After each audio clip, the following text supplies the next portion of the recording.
पाव पाव भर चीनी रखा। जो कीर्तन में 1 घंटे आकर बैठेगा उसे पाव भर चीनी देंगे। अब भीड़ लगने लगी, हो जय राम कृष्ण हरि, जय राम कृष्ण हरि, सब नाचते। तो किसी ने कहा कि आप प्रलोभन देते हैं। बोले पाव भर चीनी के प्रलोभन में आकर ये वो अमृत प्राप्त करते हैं। नाम संकीर्तनम यस्य सर्व पाप प्रणाशनम, नाम संकीर्तन में बैठकर इनके सारे पाप नष्ट हो जाते हैं। तो संतों ने चाल चली है। तो अनजाने में जो पाप होते हैं वो तो स्वप्न में भुगताए जाते हैं।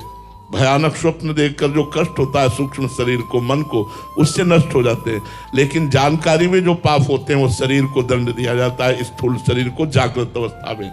तो उसके प्रायश्चित के लिए अनुष्ठान है, भगवान नाम कीर्तन है, संतों की सेवा है। मुझे नौकरी छोड़ना ये सही नहीं लगता, लेकिन ये बाधा छोड़ देना अच्छी बात है। हम वो चीज ना करें जो नहीं करना चाहिए। तो नौकरी खूब करनी चाहिए। भारत सरकार की सेवा है, समाज की सेवा है।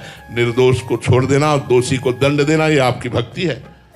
अगर दोषी है तो उसे दंड दीजिए, निर्दोष है तो उसे मुक्त कर दीजिए। हाँ, अर्थ लेकर के निर्दोष को दंड देना और दोषी को मुक्त कर देना ये फिर अपराध बन जाता है। तुम्हारे पुण्य कर्म जिस दिन नष्ट हो जाएंगे और नवीन पाप कर्म और पूर्व पाप कर्म जुड़ेंगे, उस दिन ऐसा ब्लास्ट होगा कि सर्वनाश हो जाएगा।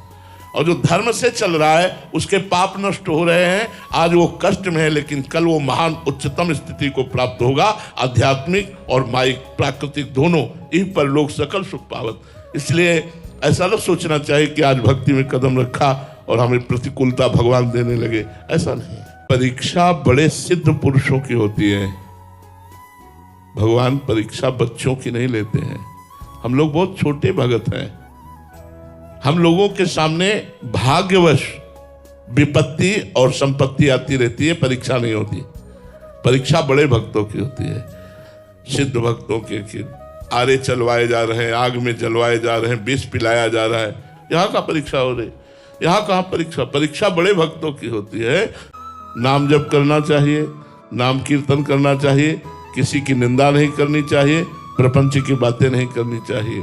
जब ये सुधार करते हुए, नाम जप करते हुए शनै शनै मन और इंद्रियों को प्रभु में लगाओगे तो दीर्घ काल के अभ्यास में ऐसा फल आएगा कि वो मन फिर चंचलता छोड़कर निष्पाप होकर भगवान में लग जाएगा। सहज में तो नहीं लगने वाला प्यारे।